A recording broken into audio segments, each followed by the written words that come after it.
এখন মহা বিপদ। জল আতঙ্কে ভুগছেন মানুষজন। রেকর্ড বৃষ্টি কোচবিহারে, এক রাতেই সব শেষ। জলের তলায় কার্যত গোটা শহর। মালবাজার, জলপাইগুড়িতেও ছবিটা একই। টানা বৃষ্টিতে বাড়ছে সংকট। মানুষজন নাজেহাল। এক রাতেই ভেসে গেল কোচবিহার শহর। জলপাইগুড়ি থেকে মালবাজার, ছবিটা ভয়াবহ।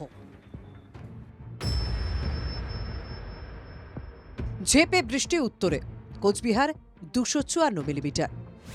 এক রাতে এত বৃষ্টির ধাক্কা সামলাতে নাকাল কোচবিহারবাসী। শহরের প্রধান রাস্তাগুলিতে হাঁটু থেকে কোমর সমান জল। বাড়িঘর, বাজারহাট সব জলের তলায়। স্থানীয়দের অভিযোগ, দীর্ঘদিন ধরে শহরের জল নিকাশি ব্যবস্থা শোচনীয়। আগে সরকার নজর দেয়নি, তারই ফল ভুগতে হচ্ছে। বৃষ্টিতে রাজার শহর কোচবিহারের কি অবস্থা তা কিন্তু এই ছবিটা জানান দিচ্ছে। এই যে এলাকা, এটা কোচবিহার বাস স্ট্যান্ড এলাকা। যতদূর পর্যন্ত চোখ যাবে ততদূরই কিন্তু জলের ছবি।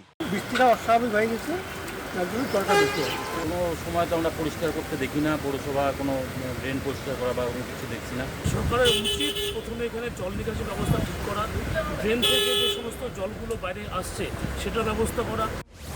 এই পরিস্থিতিতে পুরসভার ভূমিকা নিয়েও উঠছে একাধিক প্রশ্ন। বর্তমানে কোচবিহার পুরসভায় কোনো নির্বাচিত বোর্ড নেই। প্রশাসকের অধীনেই পুরসভার কাজ চলছে। বিরোধীদের অভিযোগ, সংকটকালে দ্রুত পদক্ষেপের ক্ষেত্রে ঢিলেমি রয়েছে।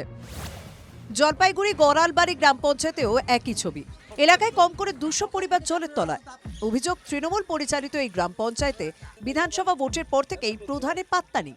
সমস্যাগুলো দেখবে কে? মেটানোর দায় কার? উত্তর হাতড়াচ্ছেন স্থানীয়রা। যে জল হয়েছে, জলের জন্য বাড়িতে ঘরের ভিতর জল ঢুকে যাচ্ছে। বাচ্চাটা কোথায় নিয়ে যাচ্ছে? বাচ্চাদের স্কুল আছে, পরীক্ষা আছে। বাড়িঘর ডুবে গেছে, প্রায় 500 বিঘা জমি একদম পানি নিচে আছে আর কি, জলের নিচে আছে। সেই ওয়াগুলো সেগুলো ধান আর আজও এগুলো হবে না। টানা বৃষ্টিতে জলমগ্ন বানারহাটের বিস্তীর্ণ অঞ্চল। হাতিনালা ও আংরাভাষা নদীর জল বাড়ছে, সেই সঙ্গে বাড়ছে চিন্তা। বহু এলাকায় জল জমে দুর্ভোগ। নিরাপদ আশ্রয়ের খোঁজে নদী তীরবর্তী এলাকার মানুষ। Bureau report, TV9 Bangla.